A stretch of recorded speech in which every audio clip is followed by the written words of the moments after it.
Hello friends, मैं हूं चेतन श्यामदसानी और आज हम फिर से बात करेंगे राजेश एक्सपोर्ट के बारे में। हम सब ने राजेश एक्सपोर्ट में बहुत पैसा इन्वेस्ट किया है, मैंने, मेरे दोस्तों ने और मेरे कई जानकारों में। इनफैक्ट ये यूट्यूब का one of the favourite stocks है। आज मेरे को इसके कुछ अपडेट्स मिली थी तो मैंने सोचा इसके हम वीडियो बना के इसे शेयर कीजिए। तो जाते हैं स्क्रीनर पे जहाँ पे राजेश एक्सपोर्ट को हम खोलते हैं।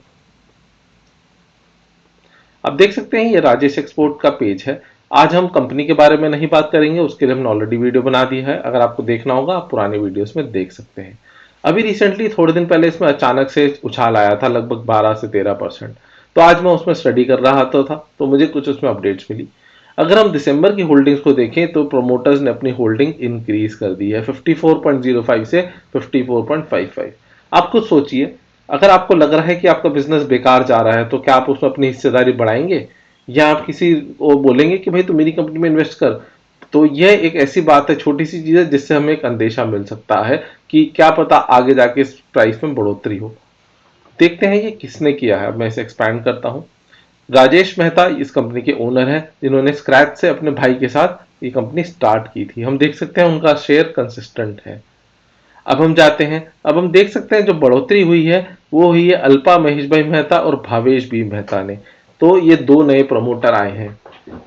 तो ये एक अच्छी बात है कि जब नए प्रमोटर आए हैं तो मतलब उनमें इसमें कुछ बेहतरीन दिखा है। पर इसी पे ही हम पैसा इन्वेस्ट नहीं कर सकते। तो इसका क्या ये मतलब तो नहीं कि अब हमें फिर से खरीद लेना चाहिए? बिल्कुल नहीं। मेरी मानिए तो अगर आपके पास ये शेयर पड़ा है तो मैं वेट करूंगा कि रिजल्ट अगले आए और फिर हम इन्वेस्ट करें या फिर और इसमें पैसा डालें। पर नया पैसा बिल्कुल मत डालिए। फिर अगर आप शेयर पे नहीं है तो ये इंफॉर्मेशन पर आप शेयर नहीं खरीदिए। बट ये एक इंफॉर्मेशन ये है जिससे हमें पता चले सकता है कि कंपनी में प्रमोटर्स आ रहे हैं, विच मीन्स कंपनी में अभी भी कुछ जान है या आगे बढ़ सकती है, तभी तो पैसा लगाया है। ये तो हुई इंफॉर्मेशन। अब इन लोगों के बारे में जानते हैं, क्योंकि आप किसी कंपनी में इन्वेस्ट कर रहे हैं तो आपका पैसा लगा है।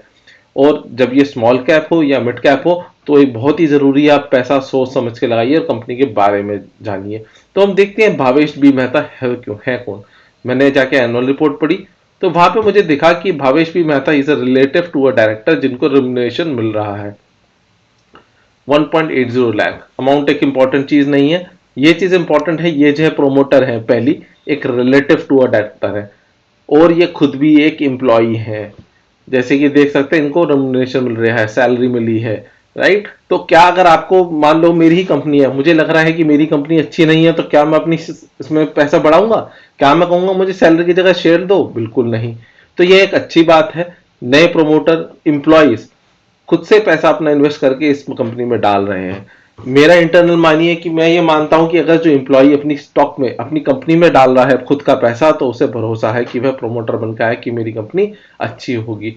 अगर कोई एम्प्लॉय अपना ही स्टॉक बेच रहा है तो उसे डाउट है कि कंपनी ग्रोथ हो या ना हो। इस केस में हम देख सकते हैं कि ये बहुत ही सीनियर पर्सन है, डायरेक्टली इनके रिलेटेड अकाउंट्स में आया है और इनको ऑलरेडी रेम्युनरेशन मिल रहा है, विच मीन्स अंदर के एम्प्लॉई है, वहां पे काम करते हैं और तभी अपने हिस्सेदारी इन्होंने बढ़ाई है। पर यह कोई जरूरी बात नहीं है कि इससे डाल के अगली बार सेल्स हो जाए।